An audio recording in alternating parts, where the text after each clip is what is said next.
Berkeley County is one of the fastest growing counties in South Carolina, and it's growing by the day. Today, I talk one-on-one with Berkeley County Supervisor Johnny Cribb for this edition of Quintin's Close-Ups. And if you haven't already, subscribe to my YouTube channel and like Quintin's Close-Ups on Facebook. Johnny Cribb, welcome to the award-winning Quintin's Close-Ups. Good morning, good to be here. Oh, I appreciate it greatly. You are the Berkeley County Supervisor and have been the supervisor since 2019 when you were sworn in. Let me ask you, Johnny, what's new, what's now in Berkeley County? Yes, sir. What's new and what's now?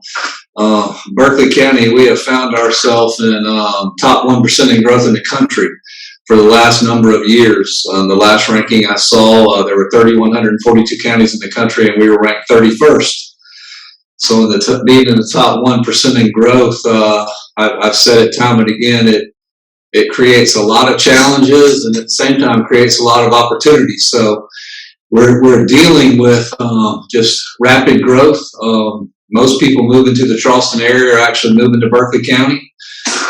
So with that comes a lot of strain on infrastructure that we work relentlessly on daily.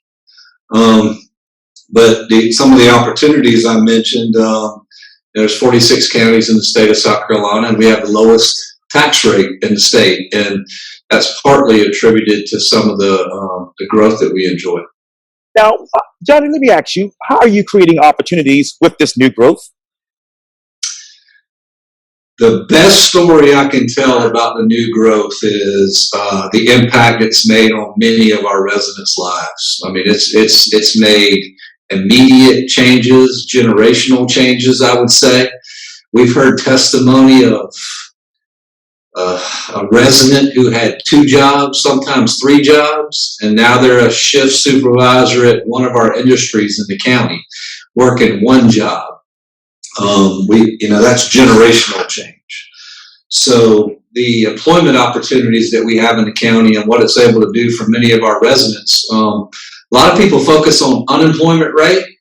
We have focused a lot on underemployment, where we have really talented, good people that are working their tails off, but a better job opportunity is what they need, not the current job that they have. So we're the new industries that we brought into the county, and we have some really good ones, have resulted in life-changing career opportunities that not just for that employee, but has impacted their family in a really big way. So we're excited about that.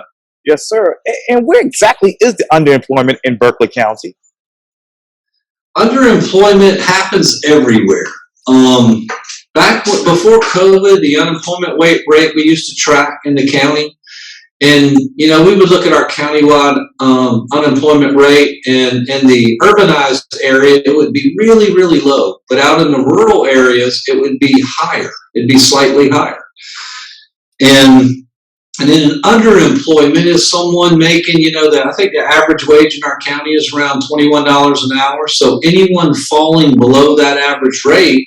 So we're working really hard to bring in industry that's above that rate. So people can spend, when you're working 2 jobs and 2.5, sometimes 3 jobs, you're not at home with your family. You're missing events for your kids and soccer games and all that good stuff. So underemployment is where you can make the same money with 1 job that you were making with 2 jobs, and it significantly improves the quality of life for our residents. So the other thing that comes with that is in the rural areas,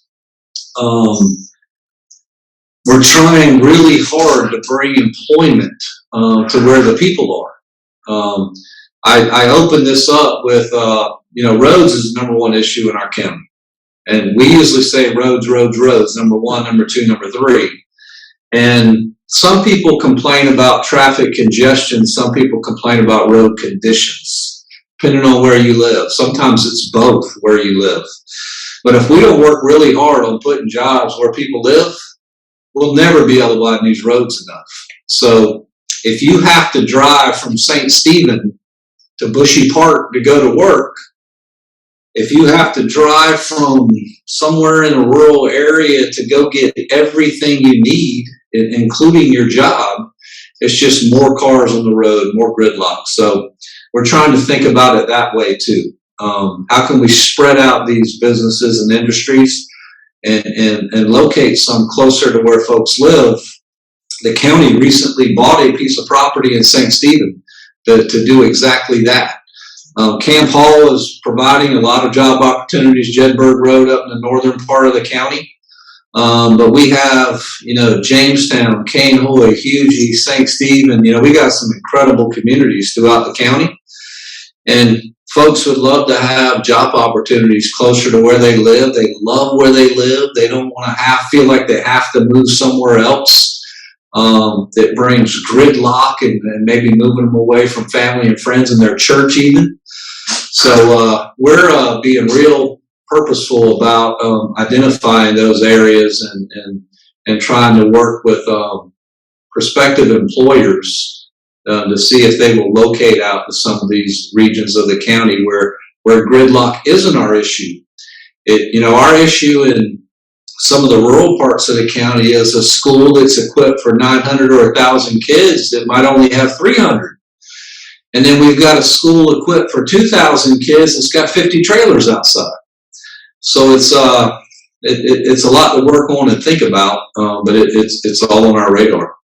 Now, you earlier talked about industries all over the urbanized areas, the rural areas. What industries do you want to bring to the urbanized areas of Berkeley County? We are, like I said, we look at everything. We look at the amount of investment this industry is going to make. We look at the hourly wage that they're going to pay. We look at the impact on our roads, like, is it an industry that uses rail? Do they use barging? Or is it all truck traffic? And if so, how many trucks is it? We also look intently at the impact it will have on our school system.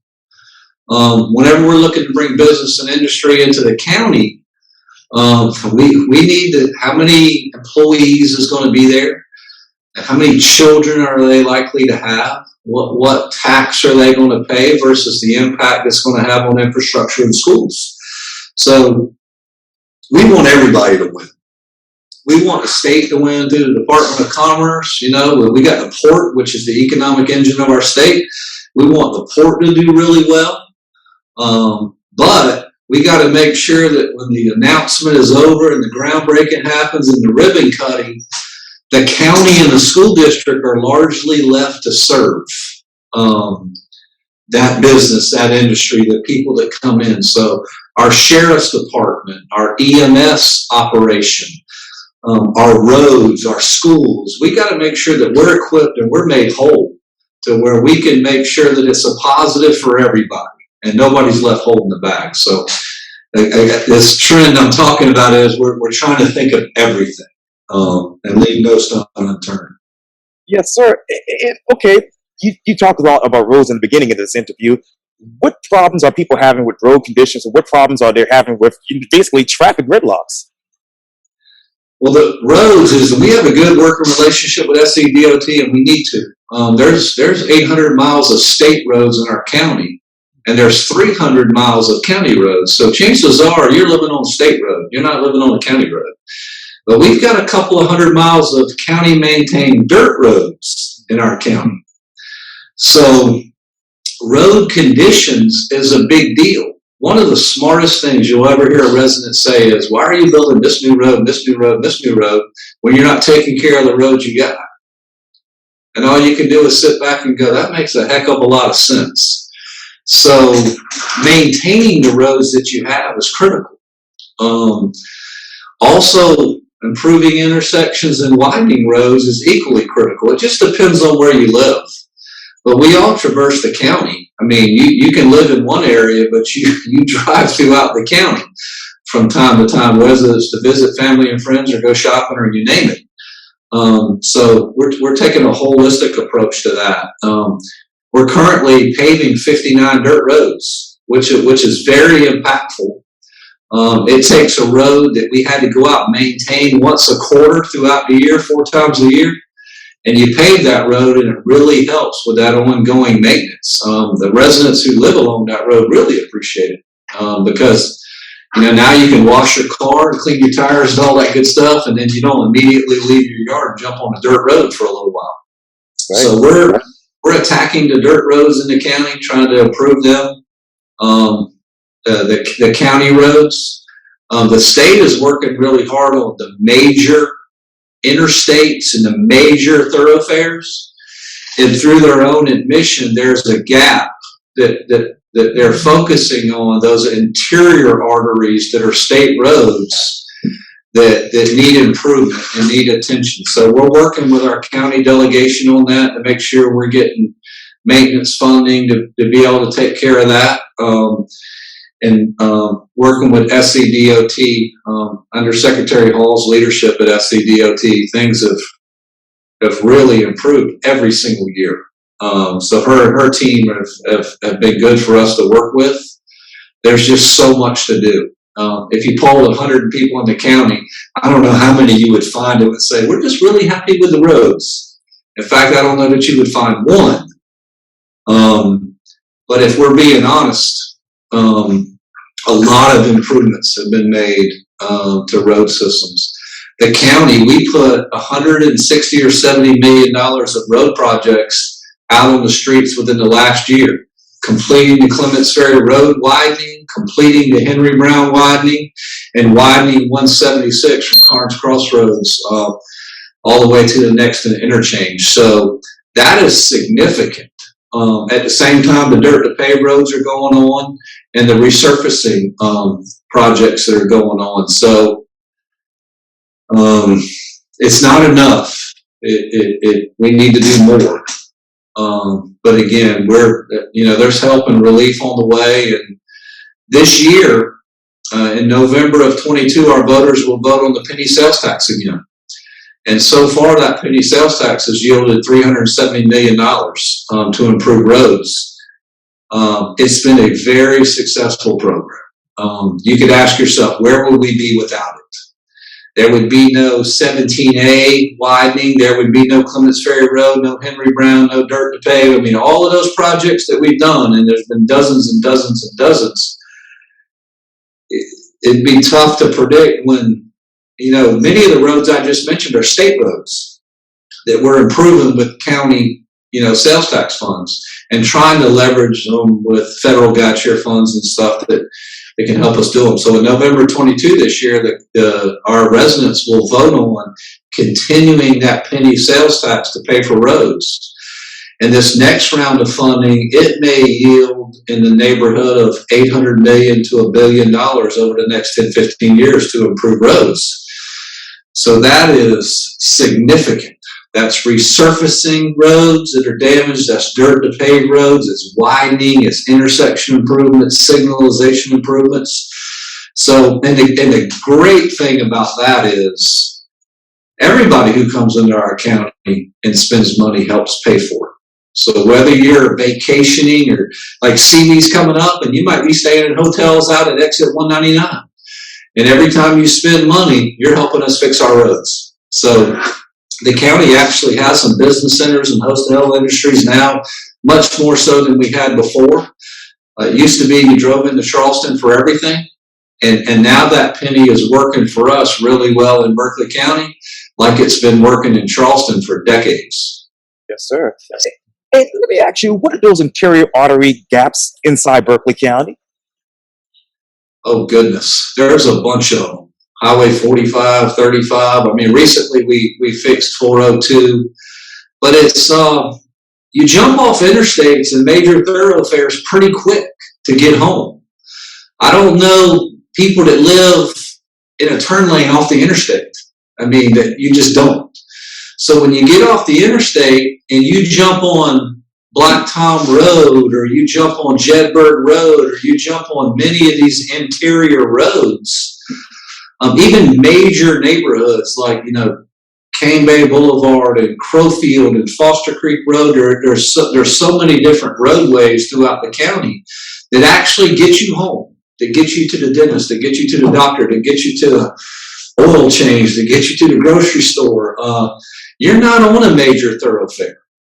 And like I said, 800 out of the 1,100 paved roads in this county are the responsibility of the state. And we're doing a lot to help in that regard. When the state does projects like widen I-26, it's hundreds of millions of dollars. When the state endeavors to widen 526 and build new bridges and all, billions of dollars. So they're leveraging all the funds that they have to take care of some pretty major issues. And we're trying to work with them on those interior arteries to get you to all of the different things that we need to get to. Most of the miles you drive are on those roads. Wow. Not necessarily on the interstate in your daily life. So it's literally, when you get off of a major thoroughfare, you're on those interior arteries that I'm talking about. And some of them have been repaid and kept up with, but many need work. So we're hoping the state will continue to increase maintenance funds in our county. One of our issues has been, out of all the SCDOT district offices in the state, and our district is Charleston, Berkeley, Dorchester County, all the way down to Beaufort. We have the highest population of any district office in the state. We have the most road miles driven of any district office in the state, but we're the lowest funded district maintenance office in the state. So we've asked our delegation to help with that, and we've had meetings with DOT to help with that, because the district maintenance funding is a big thing too. That's, you go out and make sure pipes don't get clogged up and people don't get flooded, and you address a pothole when it happens so a car doesn't get out of alignment. And we're making positive headway there yes, as sir. well. And what is the average road mileage in Berkeley County? The average road mileage? Yes, sir. You mean each road? Yes, sir. Oh, God. I'm from a tiny little road on the cul-de-sac to a much longer roadway. So, the challenge is when you go out the 402, I say challenge, this is a success story. We pulled lots of different funding sources to fix 402. But 402 leads through the community of Cordsville, just outside of Mont's Corner, and leads you to Hugie, Cane Hoy. And it's a really long road with not a whole lot of houses on it. So sometimes you might have a road that's a quarter of a mile that's got more houses on it than a road that's 4 miles. So we've got it all. I mean, they're all important to the people that travel, believe me. But sometimes we'll at the county transportation committee, we'll approve a set of, say, 30 or 40 roads to resurface. And that might only equal 12 miles. But then all of a sudden we set out to do 402 one road, and it might be 10 miles for one road. So it just depends. It runs the gamut from very, very short to a really long thoroughfare. Yes, sir. And speaking of houses, what are those current diverse housing options and businesses in order to meet the various needs of your county's population? Affordable. Listen, I got a son that's a senior in college and a daughter that's a junior in college. And I've been thinking, what kind of job are they going to have to get to be able to afford these houses? I just see what the cost of housing is now. My wife and I bought a house back at the beginning of 1999, and we stayed right there. We haven't left it.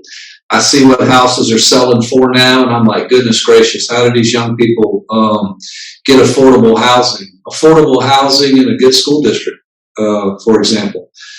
So in Berkeley County, we're blessed. I mean, it's so cool that 1 minute you can be in Alvin or Bethera or Mono or Jamestown and Santee Circle and St. Stephen, one of those, really great communities. But then you can be in Daniel Island Club, and you can be in Crowfield, and you can be in, Tanner Plantation, and you can be in Foxbank. I mean, if you want to live in a certain kind of place, a mobile home, a farm, on a golf course, you name it, you can find it in Berkeley County. We got it all. And thank goodness there's still some affordable places to live in Berkeley County. You can buy a piece of land and put something on it, and it's affordable. But if you want to live in an urbanized area, in Berkeley County to where your kids can go outside. And there's lots of other kids that live very close by and stuff. Affordable housing is quite a challenge. So it's a really big concern. If in the municipalities, even at the county, you'll find a lot of regulations where when new subdivisions come in, there needs to be this amount of affordable housing, and it's all addressed at a varying different degree.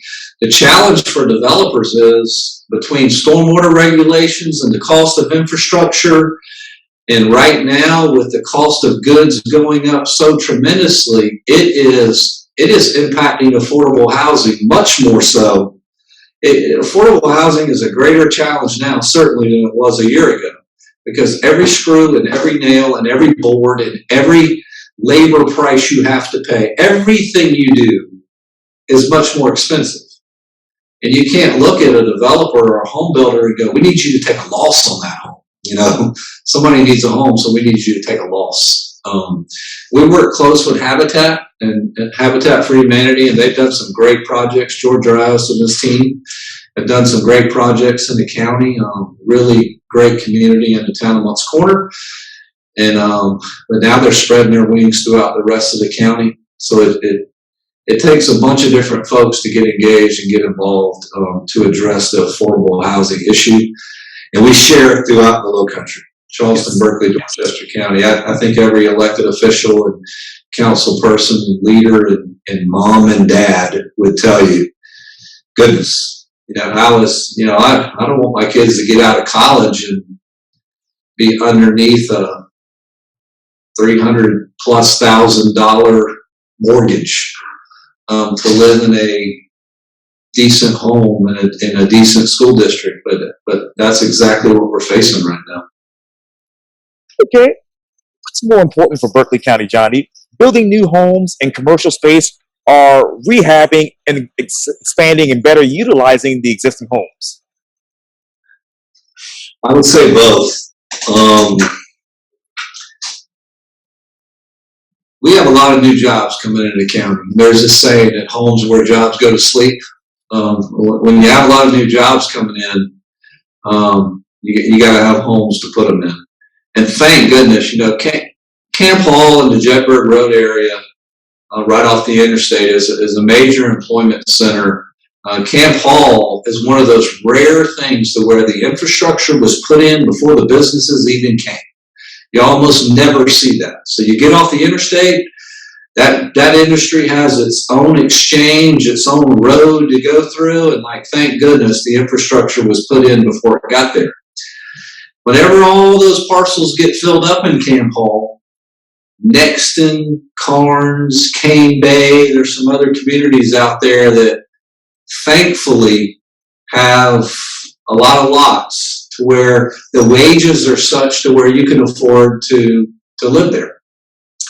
Now, rehabbing older homes and older communities, I'm really passionate about that. So that's really important too.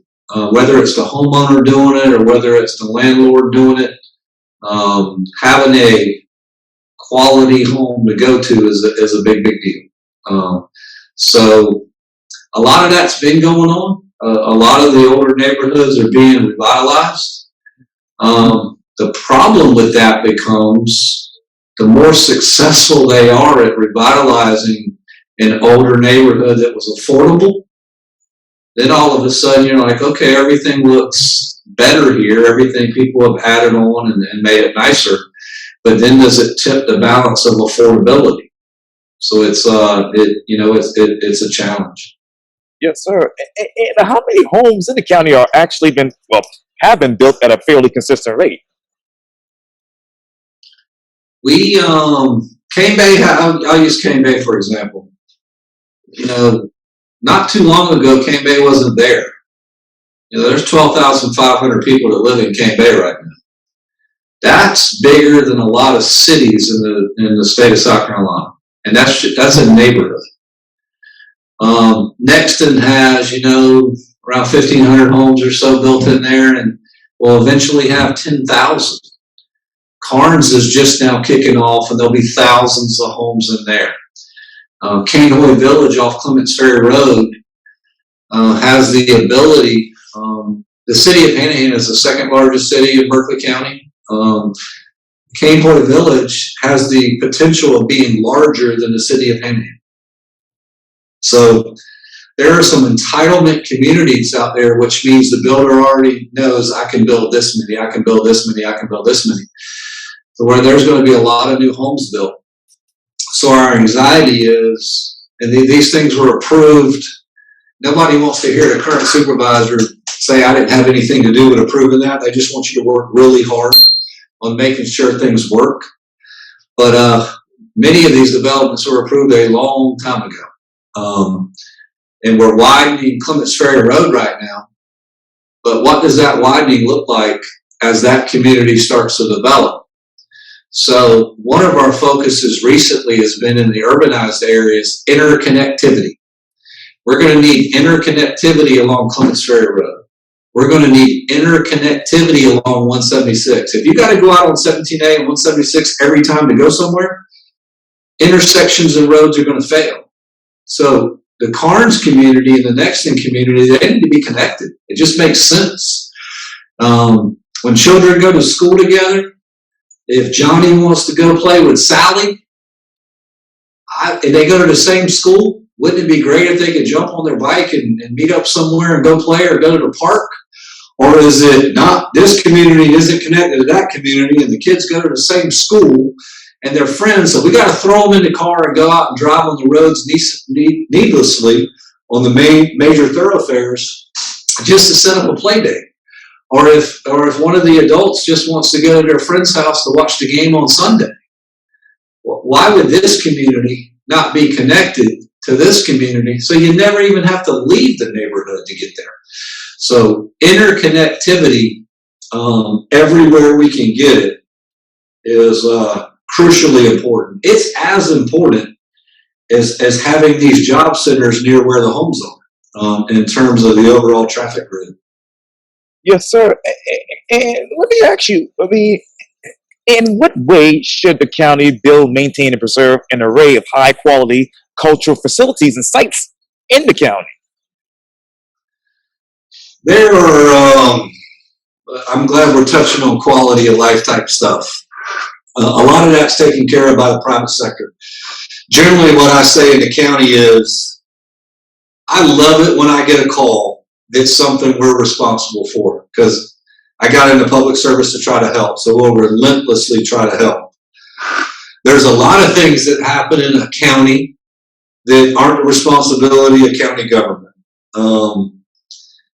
There's many things that the private sector takes care of and does a really good job of taking care of. And there's some folks that have come in that have already had conversations with us about those types of things where the private sector is taking it on. So cultural arts centers and things like that, believe me, it's already on the radar. But one thing we're focused on intently is quality of life things that typically you find in a county, typically that is the responsibility of county government. So let's say you want to go to a county park. We got a lot of families that live in Berkeley County now. And you want to go to a county park. It looks like Palmetto Islands County Park or James Island County Park or Wanamaker Park or Talcott or any of those parks in Charleston County. If you got to jump in your car and drive forever to get there, again, we've just compounded the road issue and we've made it a lot more difficult. So in Berkeley County, we worked really hard to get Cypress Gardens back open, which is an amazing park. It's second to none, especially for what it offers. It's very unique. But we've realized that we got to step up our park system. In Berkeley County, we're blessed with a lot of waterways. The kayaking and canoeing and just to sit down watching and fishing opportunities in our county, people would die for. I mean, we've got the resource, which is priceless. It would cost you a fortune to develop what I just mentioned we naturally have. We got one of the greatest fisheries around and just beautiful waterways and blueways. So we've been really stepping up our efforts at our public boat landing facilities and have made a lot of headway there. We fixed up a lot of the smaller ones. We're doing a big project at Spires Landing right now in Cross, and we're working on this mega Berkeley County waterfront park in Mott's Corner, Wow. which will give us a venue to host some big tournaments. But 99% of the time, that won't be the issue. It'll be an amazing waterfront park that you can come and walk your dog. You can come out and enjoy the views. You can come and get swimming lessons from the YMCA that'll have an operation out there. We're going to put a water safety facility for the sheriff out there so we can get to people faster. We're going to have a lift and a place where he can store his boat so we can help protect people on the waterway. And then stepping up our parks. We want to have a park in every district in the county. We're not trying to compete with the municipalities for active recreation. I mean, there's some great things around, whether it's Mott's Corner, Hanahan, Goose Creek, but shoot, Bono has done a lot with their recreation facilities. St. Stephen has really made that an emphasis lately. Jamestown, the same thing.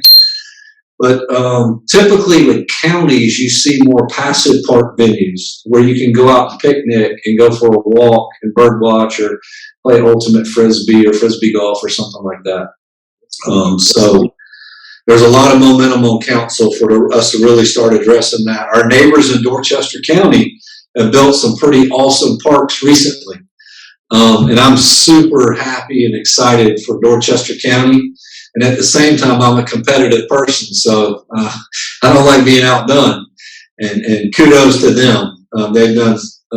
Jason Ward is an amazing leader in Dorchester County, and somebody I try to learn a lot from. And their county council has really gotten motivated to do these things. And we're doing the same thing, and that all plays into quality of life. When you spend 90% of your day thinking about roads and flooding and a lot of the things that you have to do, and if you don't want to do these things, you don't need to have my job. I mean, because that's the job. I absolutely enjoy the moments when I get to focus on quality of life type projects. I started my career in Parks and Recreation. I worked in the town of Mount Pleasant 15 years, and I have lived and seen as a young kid and as an adult how parks and recreation help build community. They help give folks an escape from, the run of life, and I'm glad we're going to endeavor to start attacking some of those, because that'll be an impact that'll create as many positive changes as those great job opportunities we were talking about earlier in our conversation. Just a place. Think about when COVID hit. We needed a park people could go to. They were saying, get outside, you got to be this far away from people, and that has a negative impact on the psyche and on people. So imagine if you could go, okay, I need to be safe and I need to go out and do this, that, and the other, but I can go walk my dog in the park, and I can go sit on a bench and look at the water and go bird watching or see the alligator out there and all that good stuff. So that's one thing that came out of COVID for us as well, that if we'd had a better park system in place, I think that would have helped the psyche of our county residents big time during a time of when there were lockdowns and nobody was going to work and that stuff was going on. We needed it. Yeah, and I had no clue you worked in the town of Mount Pleasant. Yeah, I started off as a school teacher at North Charleston High School for about 3 years when I got out of the Citadel, and I was born and raised in North Charleston, and I never left the Charleston area, Low Country, because why leave this area? It's every time I go on vacation, I can't wait to come back home. But then I went to the town of Mount Pleasant for 15 years, and it was an amazing place to work. And then I worked for the city of Hanahan for 10 years prior to coming to Berkeley County. So I've been in Berkeley County the last 22, 23 years, but I've been all over the Low Country. I hunt in Dorchester County. I fish anywhere there's water. Like I said, I was born and raised in Charleston County, and I've called Berkeley County home, and that's where I've raised my kids. So I love the Tri-County region, every part of it. Yes, indeed. And I happened to be in Hanahan a couple of weeks ago for work, and I saw the plaque and saw your name on the plaque at the Hanahan Amphitheater, and I thought that was amazing. That was a passive park. When I left Mount Pleasant, I was an active recreation guy. I believe in it's what you learn after you know it all that counts. And I remember when I got to Hanahan and I heard the next project was going to be that passive park. I mean, I need to be honest and admit and go, really? Why don't we build some more soccer fields? Why don't we build some tennis? And I was just wired for active recreation. And then I started to learn about that park through some great council members, Jeff Chandler specifically, on Hanahan City Council, and I was like, wow, this could be pretty awesome. And it's just been a place to where weddings, you name it, it's just a place that's helped build community. And if you look throughout our region, look at the park that Moncks Corner built. It's just awesome. Shipyard Park out there, it's just incredible. It's second to none. I got invited to Goose Creek, their veteran park, which is more of a passive park that they opened recently, right off Highway 52. I mean, kudos to Mayor Beebe and that city council. And they're getting ready to build the largest inclusive playground around. Town of Moncks Corner is building a Miracle League facility. I mean, how awesome is that?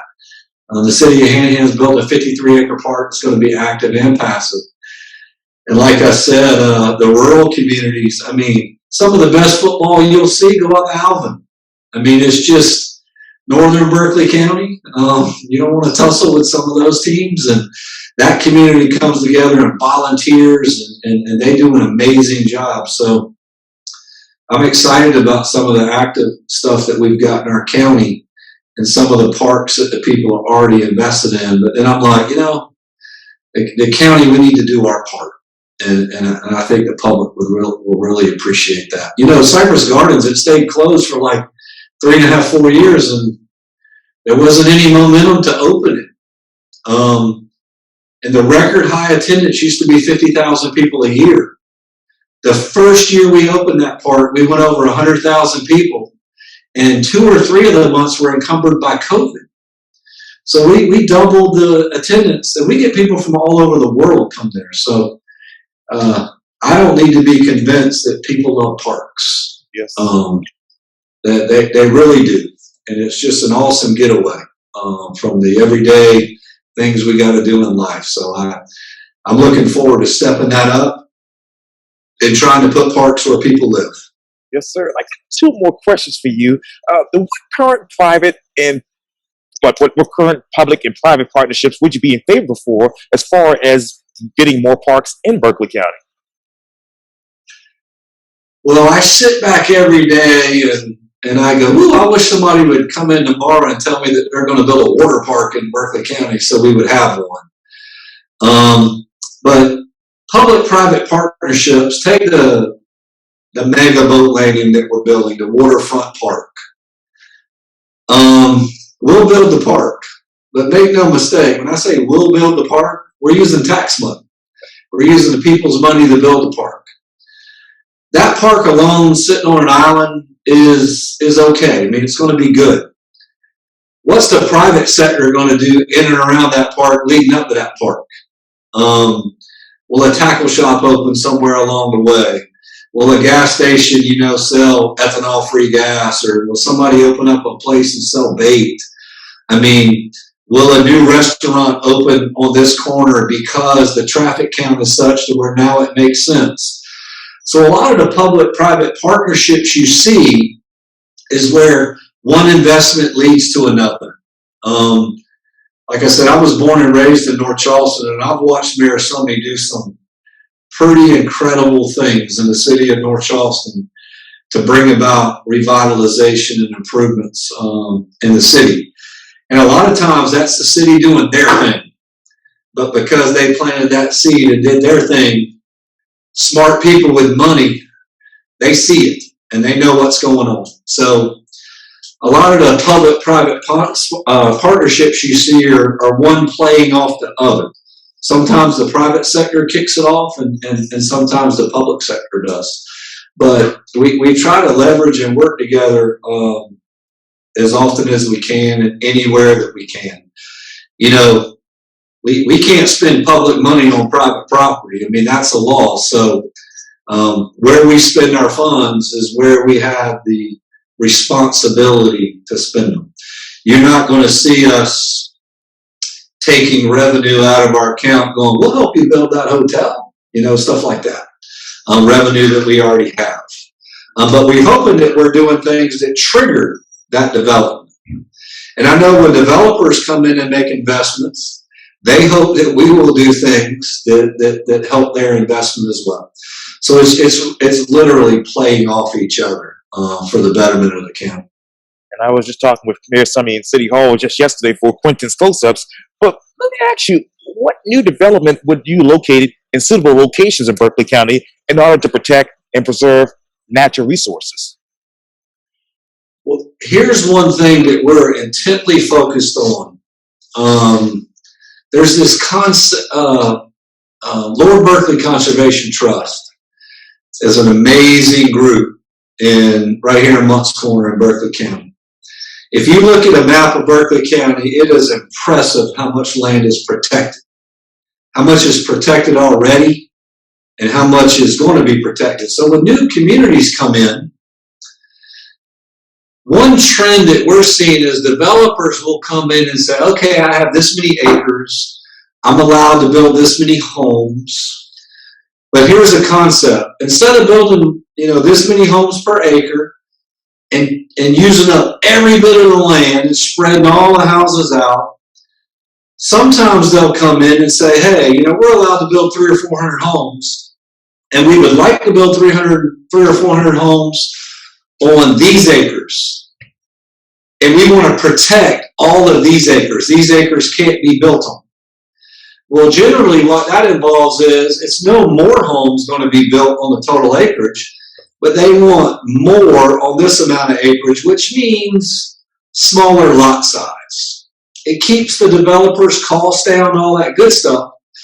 But the win for conservation, the win even for the community, for kids to go have some trails to walk down and families to be able to have a pocket park. Like Nexton is incredible. Smaller lot sizes, but pocket parks all over the place. So if I want to go play catch with my daughter, maybe I can't do it in my backyard and back up real far, but there's a pocket park within eyesight. So planning has really stepped up. It's helped a lot of developers with overhead, but it's really helped the conservation effort. Cainhoy Village is a big time success story where they're going to build a pretty large community out there, but they're going to put under conservation easement a lot of acres that's going to be protected forever. So anytime someone comes into us now with a proposed new rezoning or a proposed new development, how's it going to impact the school district? How's it going to impact water pressure? How's it going to impact roads? How's it going to impact the sewer plant? But how is it going to impact green space and the environment and watershed and runoff and flooding? I mean, that's a big, big deal. And the more often that we can have these conversations with developers and partner with them and go, okay, we'll allow you to build 5 or 6 units per acre versus 2 or 3, but to do that, you're going to have to protect this acreage. There's a win in that. So that's something that we're really focusing on. But again, if you look at the map of Berkeley County, between the National Forest and all the conservation groups that are out there that have worked really hard to protect green space, a lot of times what happens is a really nice family owns an 800-acre farm. And the mom and dad raise their family there, and the 4 kids move off. Maybe 1 stays local, but 3 move away. And at some point, mom and dad pass away, and they leave that to their 4 children. Do the 4 children move back and live on the 800 acres together, or one of them living in Charlotte, and they go, I want to sell it. So is the buyer someone who wants an 800-acre farm, or is the buyer a developer? Now, sometimes what mom and dad will do before they pass away is they will make efforts to protect that property, to put a conservation easement on there. They'll want to take care of their children when they move along. But their vision of that property, there are ways that they can protect that forever.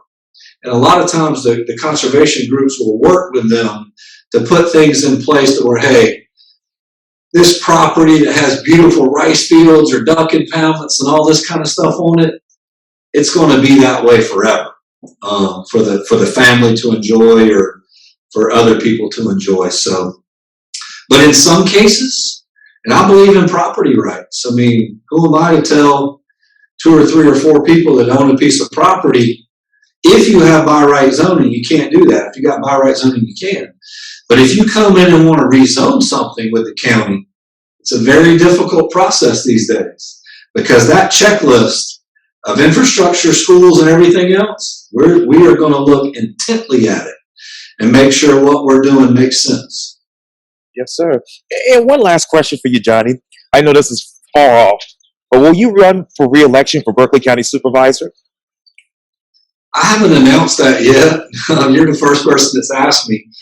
The way I'd answer that is I haven't been in politics. And we're one of only 3 counties in the whole state that elects the supervisor. So the fact that once every 4 years I gotta go in campaign mode and work to keep my job, it is what it is. But I know that's upon me here coming up. I very much want to keep doing this job. And that'll be up to the voters of Berkeley County. There's a lot that still needs to be done. And I'd love to be here, helping steer the ship, work with the team. I say all the time, everything that's happened, I would say we've done. We've used taxpayers' funds. We've worked with council. We've worked with residents. I'm trying to think of a project that I could say I did, and I can't think of one. So a lot of what's happened has been partnerships and communicating with people, and using what we've been blessed with by the taxpayers. It all goes back to the taxpayers, everything we do.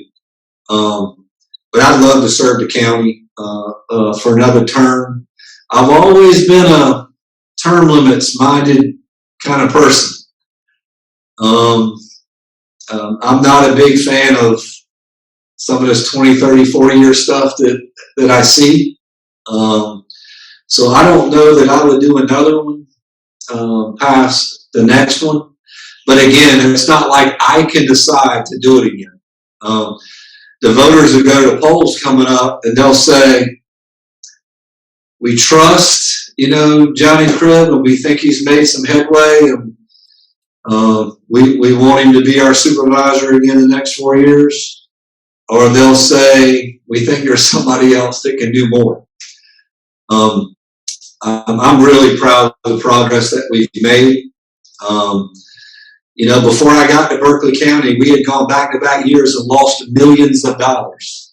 So the question I asked myself, how can you be in the top 1% in growth in the whole country, and from time to time be in the top 1% in growth in your state, and you're losing money?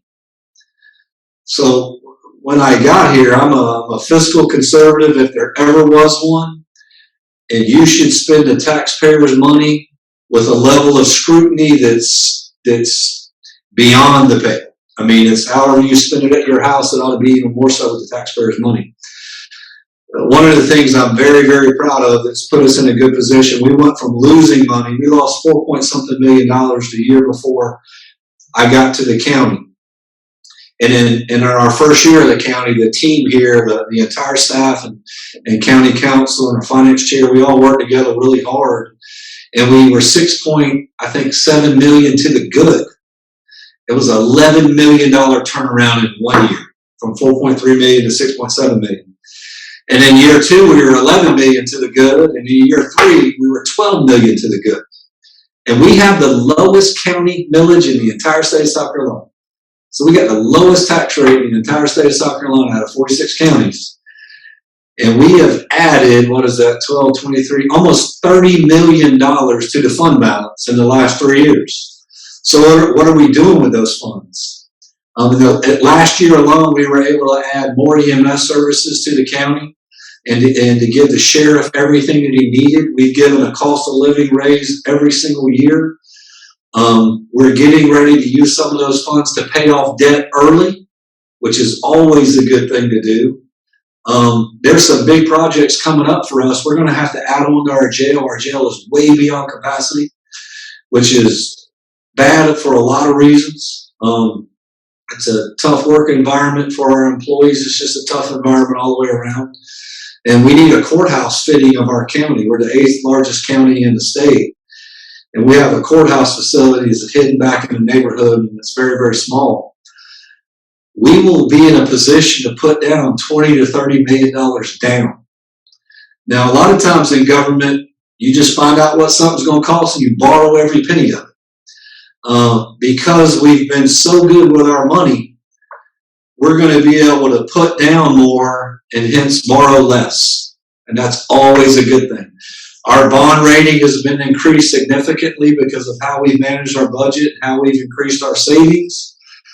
So how you handle money, that's where it starts. I want to help people, but if you're not fiscally responsible, you can't help people. You know, I want to pay off debt and not incur a bunch of new debt. If you're not fiscally responsible, you can't do those things. So if someone asks me, how are you 12 million to the good and 11 million to the good? We have 1,258 employees in Berkeley County, and we've got some great ones. And we're not to the positive because a new supervisor got elected and he was a mathematical wizard or a finance. That's not the case. We have a great finance department that I believe is second to none.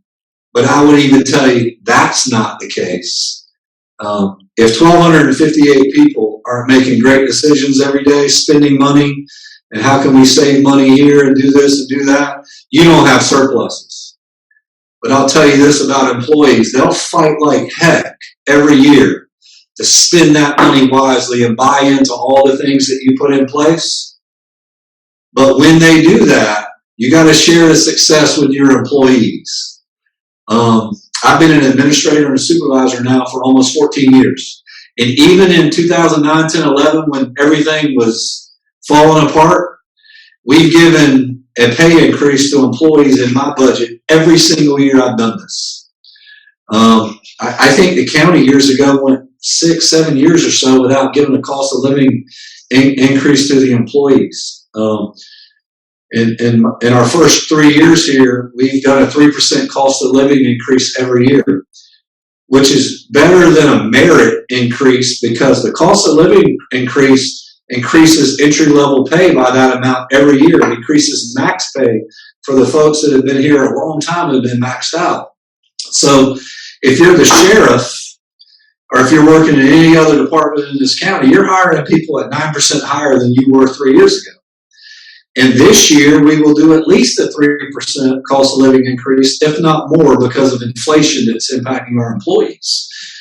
So when you do that, you're keeping up and you're being competitive. If you don't do that, all of a sudden one day your salaries have fallen really far behind.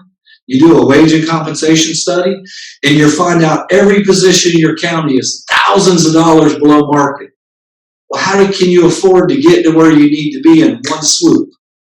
You better incrementally do that. So my commitment to the employees has been, that'll be a part of my budget, and I just think it's smart to do.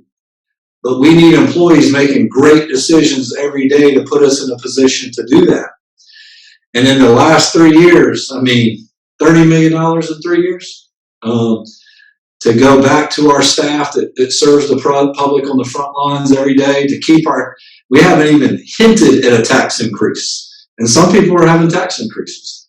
So lowest millage in the whole state.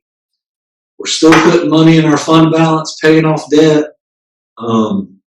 taking care of our employees. that's kind of a recipe. You can have a 1 year great budget year, but if you don't do those other things, it'll only be 1 year. You won't continue to have those great years. So I keep a financial hat on all the time. We talk a lot about roads and quality of life and all that other stuff, but if we are not hawks about how we spend the taxpayers' money, you cannot do all those other things that you would like to do. So that's where it starts. And how do you want to increase those savings by the next 5 years? Well, every year, I've never had a budget where we lost money. And I'm going to work relentlessly. I'm going to retire one day, and I want to be able to say I never lost the public's money. Imagine if our federal government had a balanced budget from year to year. Imagine if our federal government had a surplus. It's like it's unheard of, but our state government does, and our local governments do. So if we keep doing what we've been doing, we will keep our taxes low and not have tax increases. I don't have anybody on my county council suggesting or screaming tax increase because we put ourselves in a really good position. And how you do that every year is you spend less than you bring in. It's not rocket science, but it's tough. My job isn't to say yeah to everybody. If that was the job, anybody could do my job. So you know how hard it is to look at a department head at budget time and them to say, I need this, and I need this, and I need this, and I want this, and I'd like to have this. My philosophy at budget time is we need to get everybody everything they need. But when it comes to wants, and I'd like to have, a lot of times the taxpayers, sometimes something goes from a want to a need, down the road. But I have never been in the business of using taxpayers' money to fund I'd like to have. All right, it should be nice to have this. But if a department says, if Roads and Bridges really needs a new piece of equipment, or if our sheriff needs a new patrol car or protective gear, and if, one of our departments needs another engineer, another planner, you name it, auditor, treasurer, deeds, real property, you name it. When we need someone, it's our responsibility to provide it. Sometimes we don't always agree if it's a need right now versus a want right now.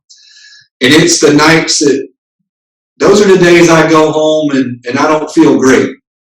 Because I wish I could say, yeah. But like I said, if the job was to say, yeah, all the time, anybody could do it. But it weighs on you. It's super tough. And then how you manage your budget. Years ago, the county was doing budget amendments throughout the whole year. I believe you adopt a budget once a year, and you live within that budget for that year. I don't think you show up every month dreaming up new things. You live within the budget. And at the end of the year, hopefully you have a good surplus and you're able to positively impact next year's budget. Or you run deficits. It's just one or the other. So we're getting ready to go through the budget right now. I'm already hearing about personnel requests and all of these things, and we're a growing county. So we're going to add on. Our budget will be bigger than it was the year before. But I don't look forward to deciding what to fund and what not to fund. Because when somebody that works really hard is standing across from you or sitting across from you, your instinct is to want to give them everything they ask for. And they're working really hard. And their employees are doing an amazing job. So that's the toughest part of the gig. And it weighs on our whole team here. And at County Council, the biggest thing we do each year is adopt the annual budget. And I haven't said enough about County Council on this call. We have 9 very different people, 9 very passionate people. There's no cliques, teams, all that other kind of stuff that goes on. The votes run the gamut. But I tell you what, it's a very professional process. And they're all elected from single member districts. And I don't think you would find a county council that has single member districts that care about the districts outside of their district as much as each one of them do. When something comes in front of us in District 7, it's important to every single other district rep, including the supervisor. When we talk about bringing industry to St. Stephen, you'll hear the southernmost county council reps passionately fighting for that as much as the district rep from that region. So that's been a true pleasure and joy of this job. I was on team sports growing up. I was a high school coach for 20 years and played collegiate athletics, and I'm just wired to be on a team.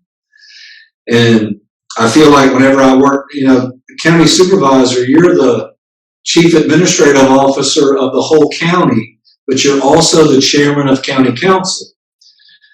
And then I work with the public. So on days when I feel like it's a team effort with me and staff, and it's a team effort with me and county council, and it's a team effort with me and the community trying to address their problems, I feel right at home.